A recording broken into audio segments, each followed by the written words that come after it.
This is James H. Reeve on GMR Talk. Indeed, as is customary, and it's 28 minutes to 4. And my next guy, I think he's trying to put me off already by staying. No, I was clock behind me. I see. All right, looking over my shoulder there. What you were looking at? Well, yeah. There's. You think there's a man going? It's 28 minutes to 4. Don't forget. Well, anything that suits you. Listen, I've got a long and carefully constructed introduction here, which I don't propose to take any notice of. Is that all right? That's a great idea.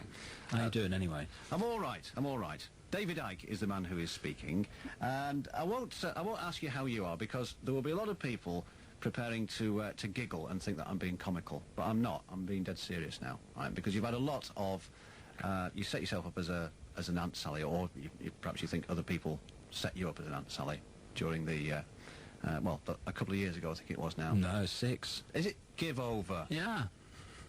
It does go quicker, doesn't it, once you get older? Is it 6 years? Yes, a long time. A lot of things have happened since that time. Right. How do you feel now about that, when you rose to prominence and to some ridicule, which you will accept was what happened? Yeah, well, it's like everything in life, you know. If you can look back on things with hindsight, you can see what they were about and what you got out of them. And the work I'm doing now and the things that I'm writing and stuff have actually been, if you like, inspired by the understanding and the knowledge and the things I observed at that time. Particularly that time gave me 2 things as a person. First of all, it allowed me to step out of the jail, the prison that the vast majority of people on this planet live in, and that is the fear of what other people think of them. If you ask most people why they're not saying, doing, living their life as they really want to live it, and why they're not doing that, invariably it's the fear of what other people would think of them if they did it, because there is a very rigid norm in society, all over the world, different societies. I call them hassle-free zones, which if you conform to that norm, people leave you alone. No one calls you mad, no one calls you bad for the crime of being different.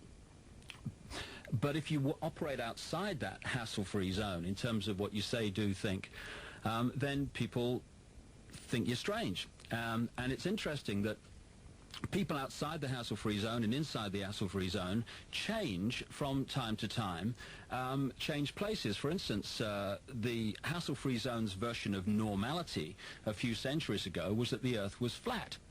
So anyone who said it was around, a sphere, they were ridiculed and condemned because they were different. Soon as the evidence became overwhelming that the Earth was actually round and not flat, they swapped places. From that moment on, anyone who said the Earth was flat was given the same treatment. So it's just society's perception at any point in time of what someone's saying. So I really, first of all, let go of the fear of what other people thought of me. And it's only when you let it go that you actually realize what a hell of a prison it is. I never realized. And the second thing was, which has really helped me understand how a few people can control the world, which they do by controlling the major areas of our lives. It's how easy it is to get vast numbers of people to believe anything, so long as it's said often enough through the mainstream media, where most people get 99.9% of their information. And so those 2 things, seeing how easy it is to program, condition people to think something, even though it's complete nonsense, and stepping out of the prison of worrying about what other people think of me. When I look back, astonishing as it may seem given what happened, when I look back at that time now, I look back at it with affection because of how it's transformed me as a person. What did happen? I mean, I know there was I suppose the media must look back with no great pride in what they did at the time, but it was, oh, here's David Icke, get him on, he's good for a laugh. Yeah, it's interesting, you know, another aspect of that, which your question brings up, is that the way the reaction was to me. I remember standing up in front of a massive audience, about 1,000 people, students, Nottingham University, because as you quite rightly say, it was, let's get Icke, he's a good turn now. And I could not start speaking for 15 minutes because of the noise and people things being thrown at the stage. Now, at that time, we're talking 92 here, those 1,000 people, 1,000 students, has been conditioned to believe that I was stark, staring, flaming mad, in fact mentally ill. And people always, all of us, we think we're making statements about others when we do things and say things, but what we're actually doing all the time is making a statement about us, ourselves. And what I said to that audience was, you think I'm mentally ill, do you? Oh, yeah, you know how they go. I said, well, what does that say about you? Because you've paid to come here and laugh at someone you thought were mentally ill. Silence. And I think the way I was reacted to made a statement about the collective mind of this country, and not just this country, because it would have been the same in almost every other country. Why weren't people saying, hold on a minute, this guy, something has happened to this guy, what the hell is it? Let's have a look at this. No, it was, the guy's off his head, he's mad, he's this, let's just laugh. And that made a mighty statement about people in general and their state of maturity. Presumably these were students who were writing degrees about social conditions in Britain in the 19th century. You're so right. How deplorable it was that people paid to tour lunatic asylums. You're so right. And they're also the people that will be in positions of, quote, power and authority tomorrow, you know, the next generation. And I think we all need to look at ourselves. You know, I'm not sitting here holier than thou. I mean, all of us. At our attitudes to each other. You know, one of the things that I'm, well, indeed, the whole reason for this book I've just published, I Am Me, I'm Free, hence the title, is looking at the way that we allow ourselves to be constantly conditioned to see ourselves and others in desperately limited terms, and actually how we police each other and keep each other in line. You know, people talk about the FBI and intelligence agencies, and well, that's all true, and I go into all that stuff. But in the end, a few can only control billions, because billions police each other. You know, when you're on the edge of, to take that hassle-free zone example again, you're on the edge of the hassle-free zone. In other words, you've gone as far as you can go in what you've said about what you think and what your lifestyle is and all that stuff, before you know you're going to be outside of the normal conditioned world, and people are going to start laughing and ridiculing and stuff, or condemning. When you're there going through that, shall I, shan't I express my uniqueness, or shall I suppress it to conform? You're not thinking, if I do, what will Bill Clinton think of me? Oh my God. What about John Major? Oh my God. What's going through our minds is, if I do, what will my mother think? What will the guys down the bar think? What about the blokes at work? Neighbours, exactly. So basically what we're saying is, what will the other slaves to conditioned thought and behaviour think about me escaping from it? In other words, we're policing each other. And if we just set each other free from these desperately limited versions of normality, then the few could not control the world. Because unless we become a herd sheep, collective herd mentality, a herd race, the few can't control us, expressing uniqueness, and it's all over.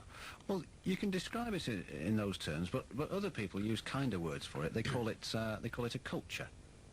Now, a lot of people are happy within it, like organised religion, for which I haven't got a great deal of time for a variety of reasons. But if you're happy within your culture, then it gives you a framework within which to lead your life. If you take that away, a lot of people are going to have nothing to look to. One of the accusations made about the perceived decline in our society at the moment is that a lot of those cultural structures have disappeared, and that's why there is more lawlessness, because people haven't got things to refer to. I think we can't all be individual. We can't have 4 billion individuals. Oh, you can.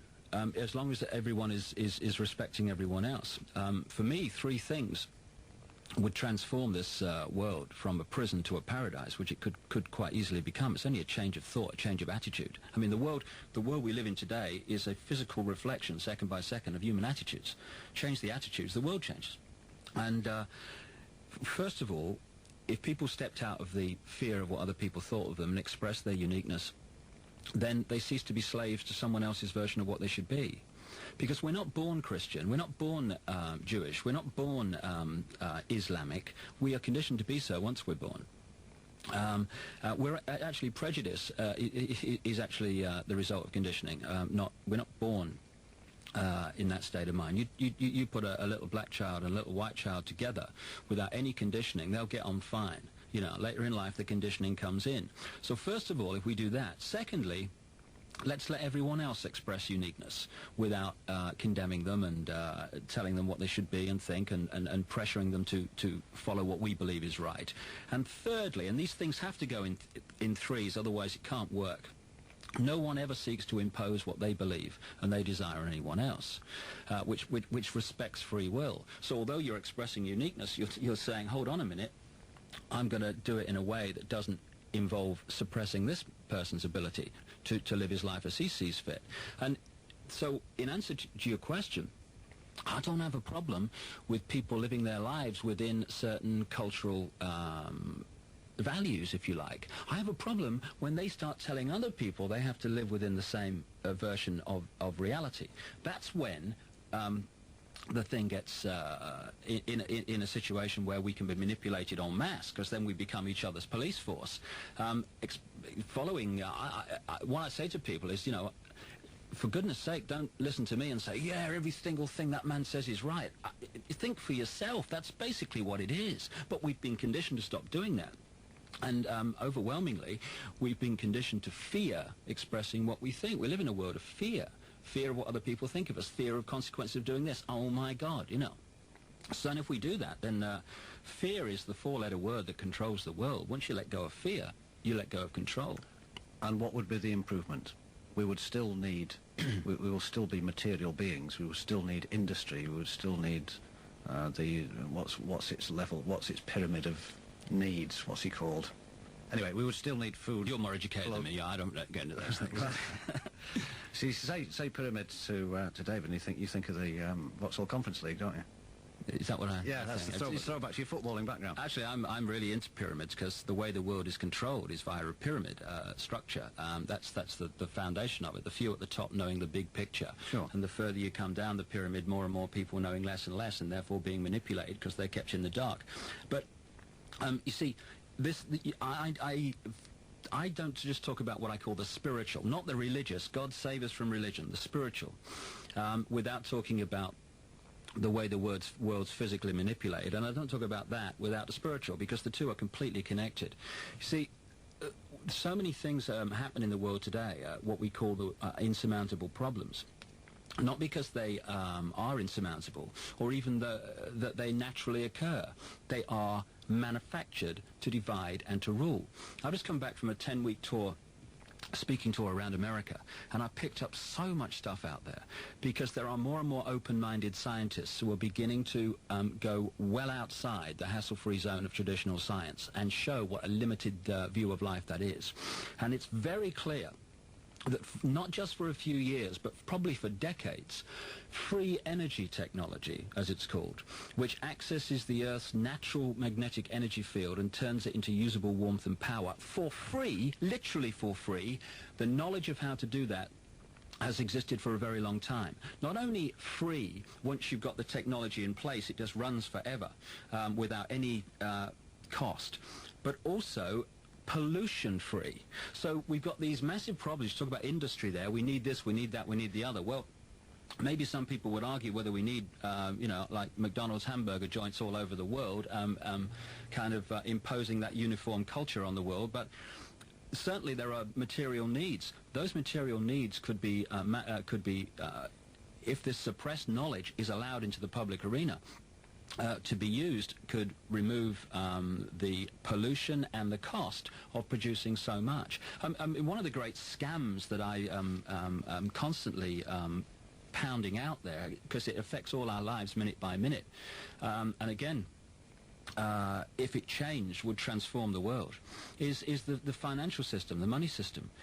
What most people don't realize, because we're never told it, and I certainly didn't realize it until the last few years, is that all this debt in the world, and debt equals control, of course, it means poverty, it means all these things we would wish to rid the world of. That debt is actually debt on money that has never, does not, and will never exist. Because what the banks are lending is fresh air. They are allowed to lend. At best, it's numbers on a piece of paper. Yeah, it's interesting. You know, if you just take a very simple example of how it works, you've got a bank, and the guy has put in the bank, deposited in the bank £1 million. So the bank's got £1 million, and his account says he's got £1 million. Guy comes along, wants to borrow from the bank 100,000. and they give it to him. And of course, to get that money, he's got to put up as collateral wealth that does exist, like his house and his business. And if you don't pay back money that doesn't exist, well, the bank get the wealth that does exist. It's a great scam. So what the bank do at that point is merely type into that guy's account the figures saying £100,000. That's all they do. And from that moment on, that bank starts charging that guy interest on 100 grand. And if all the banks are doing, and this is what we're told, and it's a lie, ladies and gentlemen of Greater Manchester, the banks are taking money from people that deposit with them and lending it to people that want loans at a higher interest rate, then in this little example, this guy here, who put £1 million in the bank, must now have 900,000. Even an ex-soccer player can work that out. But his account still says he's got $1 million. I think soccer players are used to dealing with bigger sums than that now. They are now, not when I played. Old habits die So out, this guy's now got £100,000 to spend. This guy's got £1 million still to spend, which means £100,000 has been conjured absolutely out of nothing. It's fresh air. There's no paper, no coins, no precious metals to back it up. It's just figures on a screen. And 90% of the so-called money that comes into circulation in the world that creates the debt that is operating at an individual, a business, and a country level all over the world is actually fresh air figures on a screen. And I have actually put forward, I think, a very sound and well-argued way of solving the world's debt crisis. What we do is we start, actually this radio station could start to do it actually, what you do is you gather together. This is the BBC. You gather together loads and loads of jam jars, right? And you put the top on, trapping the air, right? And then you take it to the bank and you say, I borrowed fresh air and I'm just returning it. You can add a few jam jars of interest if you like. And that is actually the state of play. We are up to our neck in debt of fresh air. And most people don't realise this. And why aren't the chancellors and all the political parties of different colours telling us this? Because they're controlled by the people that control the banks that get their vast fortunes and power from lending people fresh air and charging interest on it. So the spiritual change of attitude, opening our minds, asking questions, not taking someone else's version of reality, fundamentally affects positively what happens in the material world you were talking about. Because when we change our attitudes, we don't take this nonsense anymore, and so the world's transformed. We're not up to our neck in debt on money that doesn't exist because we realise that's happening and we're not having it. Okay, listen, I'm going to have to stop you. Well, I'm going to have to change tack at this point. I understand what you're saying, and it sounds like a refinement of theories that you've heard from time to time. It has certain allusions to one or two religious figures who've spoken in similar tones on the subject. Why did you choose, or why do you think it fell to you to think this through and try and tell as many people as you can about it? Well, first of all, that's basically the motivation within me. When I realized, towards the end of the 80s and the early 1990s, I started to realize there were other explanations for life than the two we basically offered, which is judgmental God, judging people on one life on Earth, a life that apparently lasts a few seconds or 100 years, you know, which seems very fair, doesn't it, really, being judged on one or the other. Or science version, that we are a cosmic accident, have come from oblivion, are fast heading back for it. And when I realized there were other explanations, first of all, I got quite angry because I'd lived a very expansive life. I'd been a journalist, I worked on newspapers, radio, television, I'd been in the Green Party, in the political realm and stuff like that.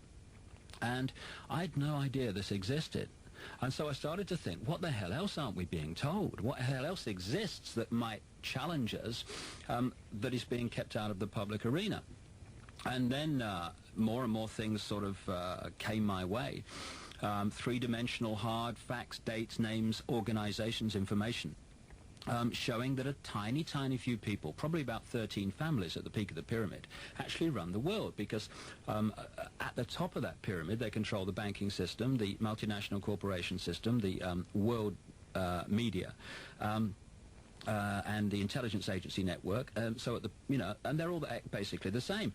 And I just felt a very strong motivation, not least because, you know, you look at the children have to live in the world we leave them, Well, that people ought to know this information. And and then have the right, going back to how we were talking about earlier, to make of it what they will, respecting people's right to accept some of it, bits of it, all of it, reject all of it. That's their right, but their basic human right is to know this stuff exists. Right. I mean, you've just preempted what I was going to say, which was that you were coping pretty well, by some people's standards, enviably, within the system as it was. I tell you what made David Icke, he's on the telly, eh? I'd love to have his job. I tell you what used to make me laugh, mate, in those early days. People used to come up to me at meetings sometimes and say, what are you doing with the money then? Where's the money going? Well, you know, when I left the BBC and started talking about this, I basically earned virtually, first of all, money was pouring out of my life like a financial road traffic accident. I virtually earned nothing for 3 years because I believed in what I was doing, and so you know, when I look back, it would have been so much easier, as you quite rightly point out, just to have kept going, introducing Steve Davis and Match of the Day or whatever forever. But you know, there are other things to life than Newcastle United, really. Not other things to life other than Leicester City, I have to say. But of course. But I think that it's a bleak existence then. Yeah, that's right. Being a Leicester City supporter, things can only get better, really, can't they? Don't tell me about it. Mate. But I just felt very strongly that that this stuff had to get out, and things have started to happen that are absolutely incredible. It's great, you know, if you keep going and you keep walking and you don't break your stride because people are calling your names or doing silly things, it's amazing what you can achieve. I mean, in the last 11, 12 weeks, I've had a 10-week speaking tour of America, all over America.